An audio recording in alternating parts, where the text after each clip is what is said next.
பஹல்காம் தாக்குதலுக்கு காரணமாக தீவிரவாத குழுவான தி ரெசிடென்ஸ் ஃப்ரண்ட் பொறுப்பேற்றுள்ளது. யார் இந்த தீவிரவாத குழு? சுற்றுலா பயணிகள் மீது நடத்தப்பட்ட இந்த கொடூரமான தாக்குதலுக்கு பாகிஸ்தானை மையமாக கொண்ட தீவிரவாத அமைப்பான லஷ்கர்-இ-தொய்பாவுடன் தொடர்புடைய ரெசிடென்ட் ஃப்ரண்ட் பொறுப்பேற்றுள்ளது.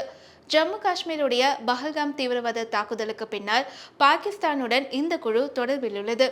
ஜம்மு காஷ்மீரின் தெற்கு பகுதியில் இருக்கக்கூடிய பஹல்காமை அடுத்த பைசரன் பள்ளத்தாக்கு பகுதியில் இயங்கி வரக்கூடிய ரிசார்ட்டில் பல்வேறு மாநிலங்கள் மற்றும் வெளிநாடுகளை சேர்ந்த சுற்றுலா பயணிகள் புல்வெளியில் குதிரை சவாரி உள்ளிட்ட கேளிக்கைகளில் ஈடுபட்டனர். அப்போது அங்கு நுழைந்த தீவிரவாதிகள் சுற்றுலா பயணிகள் மீது ஈவு இரக்கமே இல்லாமல் கண்மூடித்தனமாக துப்பாக்கிச்சூடு நடத்தினர்.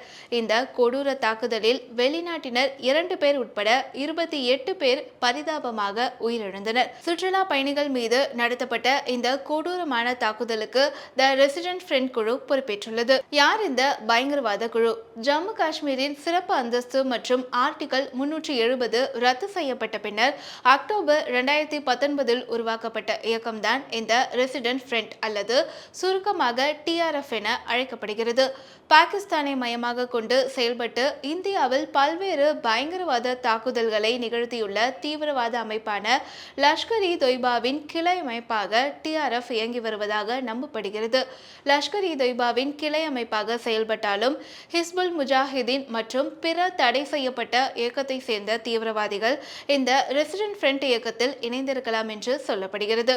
மத சார்பற்ற இயக்கமாக ரெசிடென்ட் ஃப்ரண்ட் தன்னை முன்னிறுத்திக் கொண்டாலும் இந்த இயக்கம் இதுவரை நடத்திய தாக்குதலில் பொதுமக்களை, குறிப்பாக காஷ்மீர் இந்துக்கள், புலம்பெயர்ந்த தொழிலாளர்கள் மற்றும் அரசு ஊழியர்களை குறிவைத்து நடத்தப்பட்டுள்ளனர். இந்திய ராணுவம் மீதும் காஷ்மீரில் லோக்கல் அரசியல்வாதிகள் மீதும் இதே இயக்கம் தாக்குதல் நடத்தியுள்ளது.